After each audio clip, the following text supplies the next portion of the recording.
Hi everyone, welcome to Music Production, a free course, and this video is about dry recording and recording itself. What's a dry recording? That's a recording where there is the room itself, the reflections of your sound in the room are not recorded. That's a dry recording.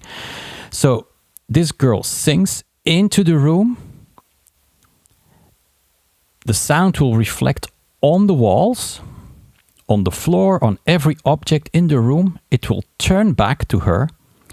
But that's not a problem because this microphone is only recording at this side, not at this side. So the sound comes back, it's wet. So the dry sound leaves, it bounces back. Everything that bounces back is called wet sound. So your dry sound changes into a wet sound the moment it starts bouncing back, reflecting on objects and comes back. And what makes a recording wet? That wet sound that bounces back will pass you and reflect behind you on the wall and then go into the microphone. Also the sides, a microphone records the front of the microphone, but also the sides of the microphone are recording. So some of the sound that comes from the side, wet sound that comes from the side, might also slip into the microphone, and that makes the recording wet. So what's a dry recording? That's a situation where you avoided the wet sound to return into the microphone, bounce back into the microphone. Why do we need a dry recording instead of a wet recording? That's not the right one. Let me show you that over here. So this is my song. I am what I am. You are what you are. All these instruments were recorded dry. That doesn't mean there was no room mic mixed into it. So when you record drums, mostly you have microphones, like a microphone pointed at the kick or a microphone pointing at the snare and so on. And then there might be room mics too hanging above the drums that are recording the room, and they might be mixed into it to give to give the sound some body. But it's not meant to make the sound wet. What's wet? Why do we want a dry recording? That was the question. Well, we compress the dry sound in a different way than the wet sound, and this works well in a mix that has to be played back on two stereo speakers. So have a look. The attack time is 35 seconds here of this dry compressor. And when I go to the wet compressor of the drums, it's just an example. The attack time is 44 milliseconds. So we don't compress the dry sound the same way we compress the wet sound. We give the wet sound more freedom, so to say, when it comes to the attack. And when it comes to the release, we make the release a bit slower. So that's why it's not a natural situation. When we mix a song, it's meant to be played through two speakers, one at the left, one at the right. We call this two stereo speakers. And so it's not as you can't compare it to a real life situation, because when your music is recorded and played back, that's not a real life situation. So we found out that it's better to have a dry recording and then add a room yourself in your DAW. So with delays and reverb, I've added a room. And so that's another reason when you record with the reverb on top of it, imagine you do that. You don't do this booth. Let's see if it's still open. No, it's not open.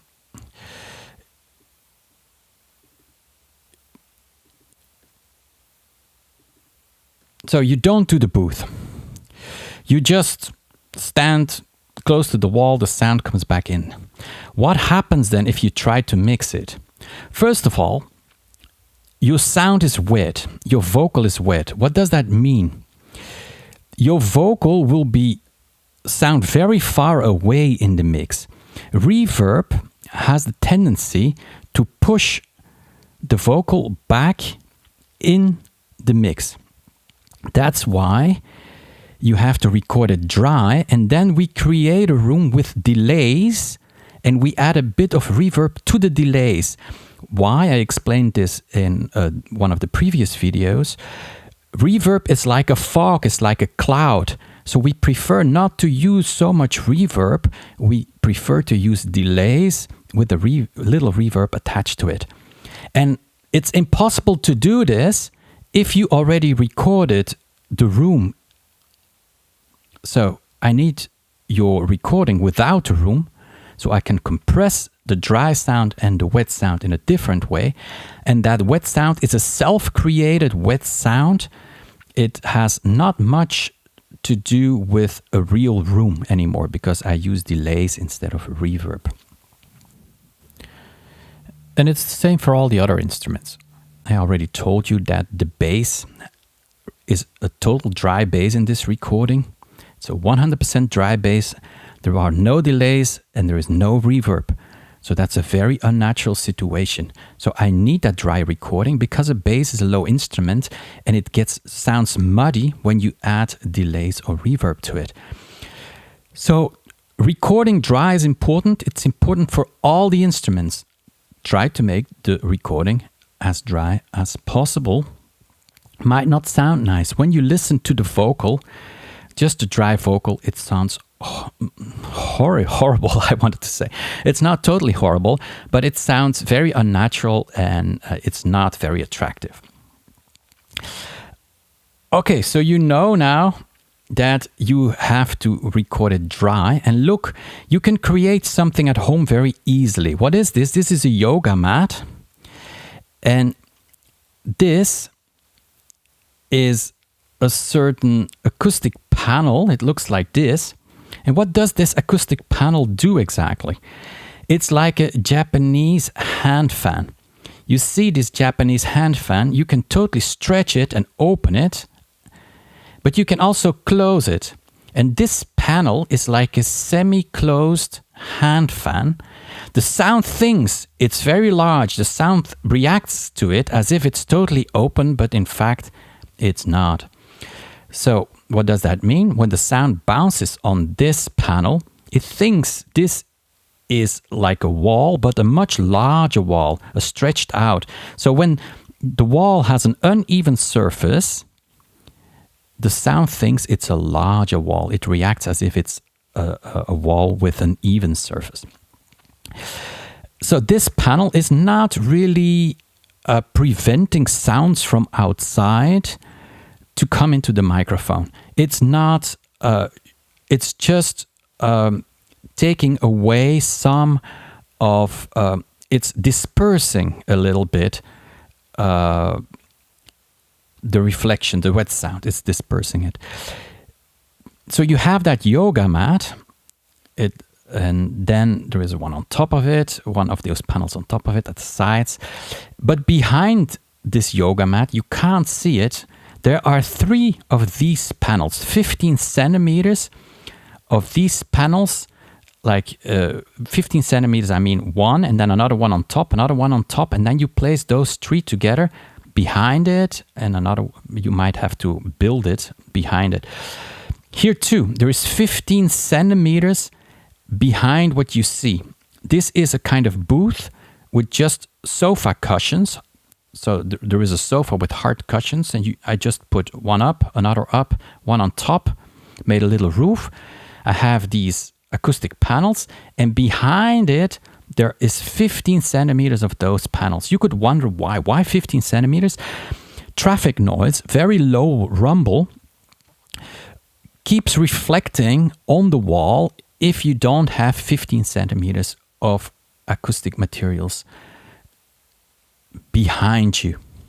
So we're all talking, when we talk about a dry recording, it's all about the sound that's behind you or at the sides of you that might reflect back into the microphone. So at this right moment, I'm recording this course and I'm sitting in exactly this booth. So the girl's not there. It's me. I'm sitting into it and the microphone is positioned as much into this booth as possible. So I sit with my back all the way against this wall made out of acoustic panels.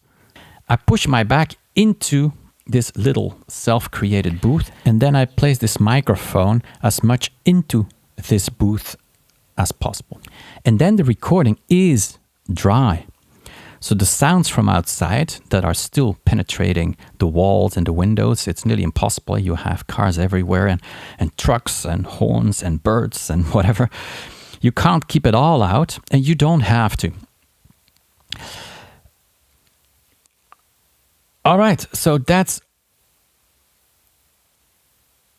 what a dry recording is, why you should record dry, and also how to do it. You make sure the dry sound that bounces back becomes wet sound and cannot penetrate the microphone again by bouncing back behind you or from the sides. Let's now talk about recording itself for a moment. How do I record, for example, this course? I have this microphone. It's a Shure 7B microphone. This microphone is connected with a cable to this external sound card, audio card.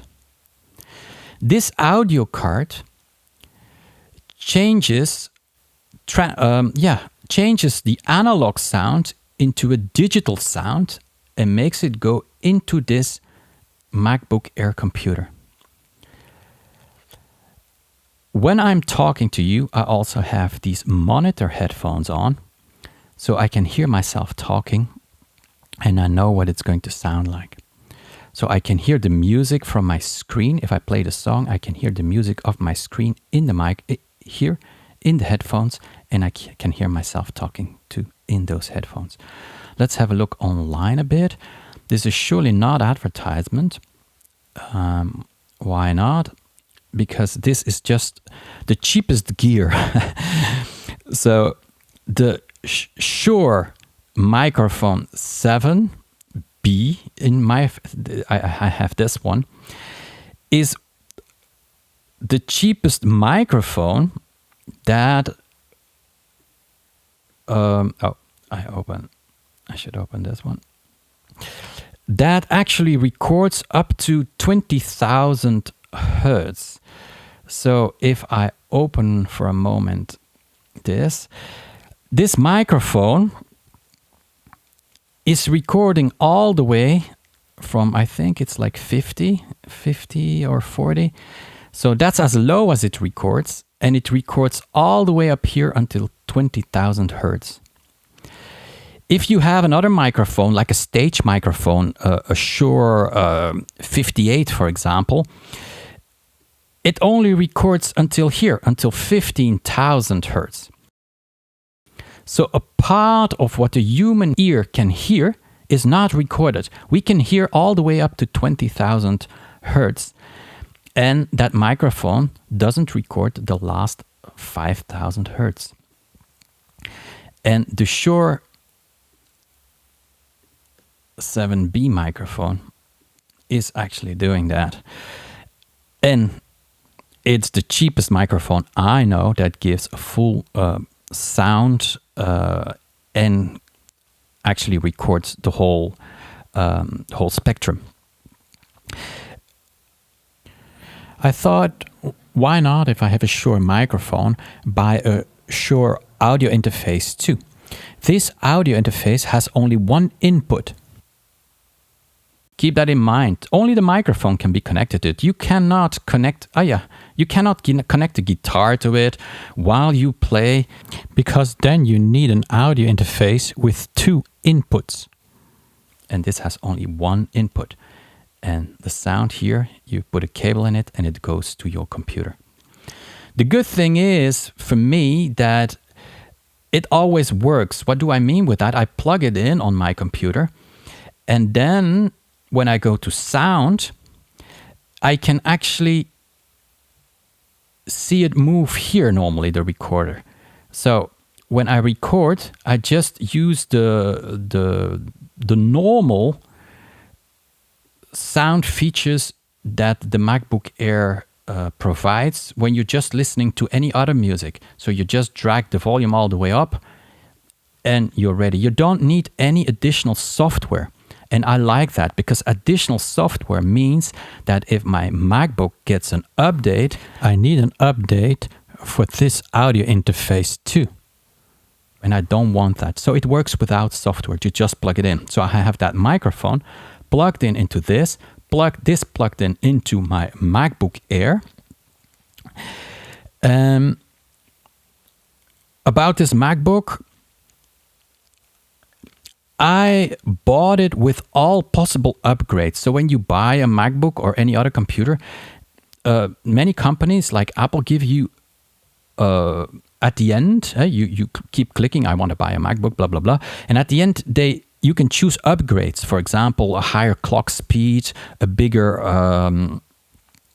storage, a bigger internal hard drive, so you have more storage room.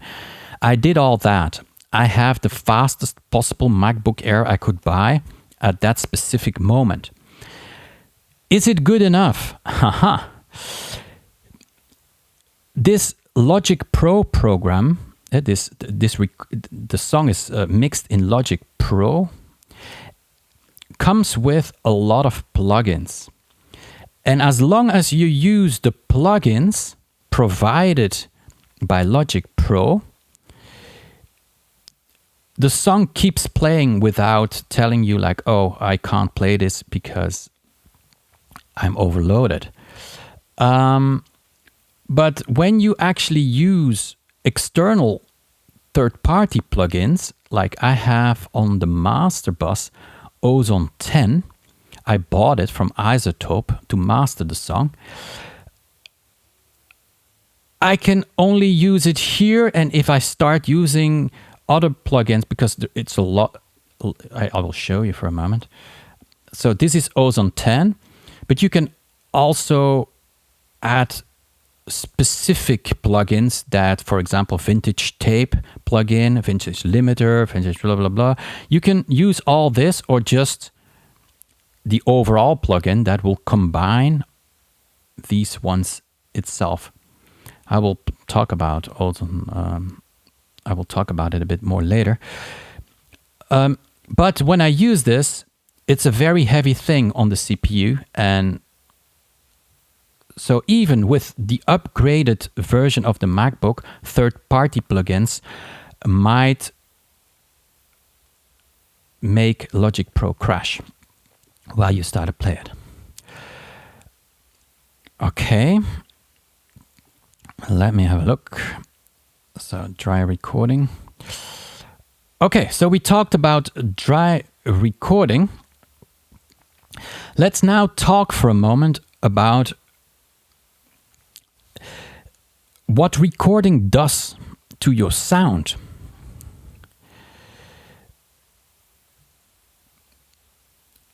You might not be aware of it, but if you have a band, a pop band, and you sing through a microphone and your voice is blasted through the speakers into the concert hall, you lose about 40% of the dynamic range of your vocal. So your vocal might have, let's say, a dynamic range of 50 decibels. With dynamic range, I mean when you're singing, you might have softer consonants and vowels, and you might have louder parts. So some syllables might be loud, some syllables might be softer, and that's the dynamic range. So when you sing and you sing like this, then I go soft, I go loud, I go soft, loud. That's the dynamic range. And an opera singer, for example, might have a dynamic range of 50 decibels. He goes up in volume, he goes down in volume, he goes up in volume, he goes down in volume. I'm not talking about the moment when he stops singing. Of course, then the meter will go all the way to 0. No, dynamic range is just the difference between the loudest and the softest parts when he is actively singing. So that's about 50 decibels. This vocal has, when you just look at the meter, I am what I am. You are what you are. So it goes up to -7, and I have to lower this to have a good look. The earth is still spinning and rivers flow downstream, but not much is That's left about it, I think. of our childhood dreams. I maybe even should put it here. Our way out. There's no turning around. No Okay, freedom. so the vocal moves between -6 and -15. So the dynamic range is 9 decibels. Of course, when this guy was singing it, it was not 9 decibels. It became 9 decibels because it was recorded by a microphone and it went through that audio interface. Where is it? This one went through this external audio interface and became digital. And all this process reduces the dynamic range of the singer in such a way that 40 to 50 decibels of difference is reduced to 10. That's a disaster because people feel emotion when there is a lot of dynamic range. I think that's why we feel emotion when we listen to a classical orchestra, a professional one, or an opera singer, because there is a lot of dynamic range. So it's gone. Once you record it, it's gone. Is that a problem? Not at all, because 10 or 9 decibels of dynamic range might even be, it's more than enough, because I'm going to mix this song to be played on an electronic device. You will listen to it on your phone, on an iPad, and you will hear it through speakers, and those speakers, they don't want more dynamic range. If there would be more dynamic range, that would be very annoying. Because when I sing softly, you would turn up the volume because you can't hear me. And when I sing louder, then you would have to turn the volume down. So although there is only 9 decibels left, I'm still compressing this vocal, first of all, to stabilize it, to make it sound stable. And because that's important for the mix. So when you mix a song, it's an artificial situation. You record it dry, you compress the dry sound in a different way than the wet sound, and this wet sound is a self-created wet sound with delays instead of reverb, primarily with delays instead of reverb. Although you lose a lot of that original dynamic range, it's still enough. But then you know that it's a very unnatural situation. And you can be disappointed. You can be disappointed that you went to see an opera and it emotionalized you and you were very impressed, and then you hear the recording of it and you're disappointed. That's very possible because they might have compressed it too hard. Classical music, you shouldn't compress it too hard. And if you don't compress it too hard, what happens then? It means that you can't listen to it in your car because the engine of your car will make too much noise. You will not hear the soft parts or when it goes loud. That's a very annoying thing. pop music is a compressed genre, but classical music is not, because you try to keep some of that dynamic range. So you might not be able to listen to it or enjoy it as much when you listen to it, for example, in a car because of the background noise. Let's see if everything is said.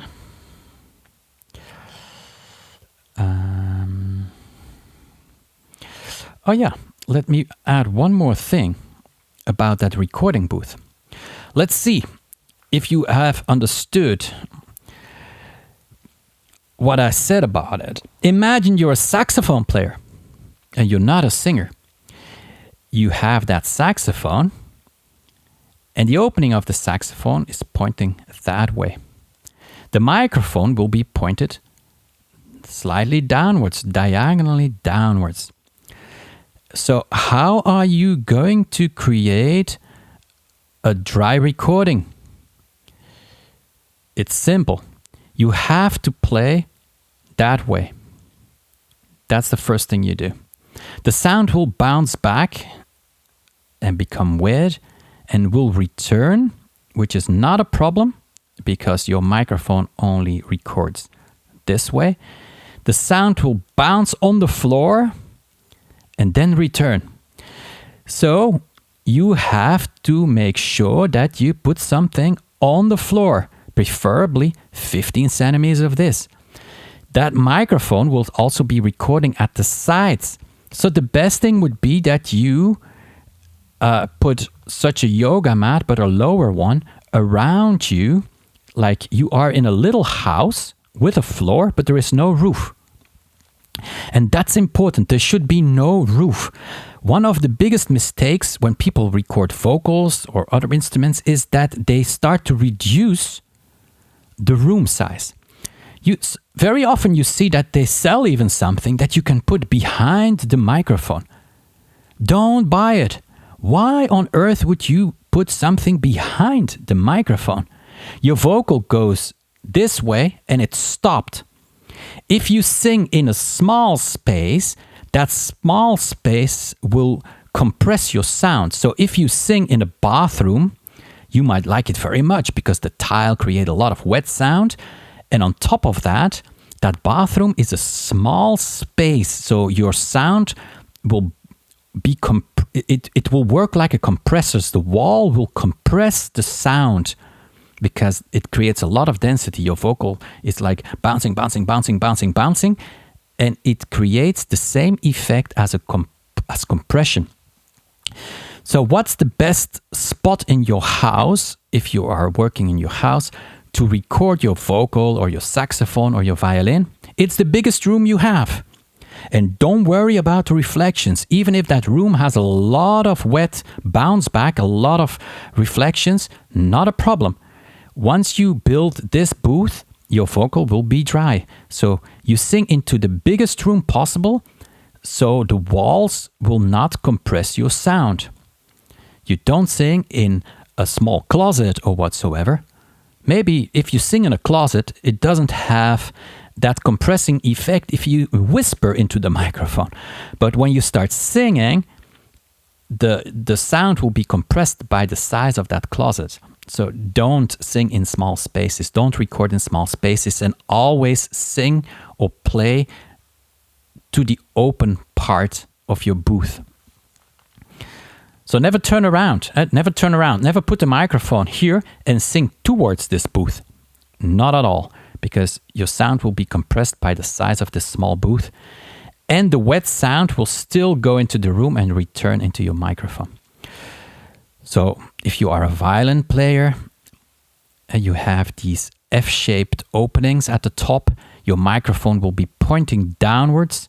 So you need to put something on the floor and preferably around you. Also a little house at like 4 walls, a floor and no roof. You let the sound escape into the room. That's important. And then it will be dry, your recording, and the recording will be uncompressed. And that's what you want, because you are going to compress it yourself and you are going to make it wet yourself later on in your digital audio workstation. In my case, that's a Logic Pro. And then it sounds like this. I am what I am. You are what you are. All right, that's it.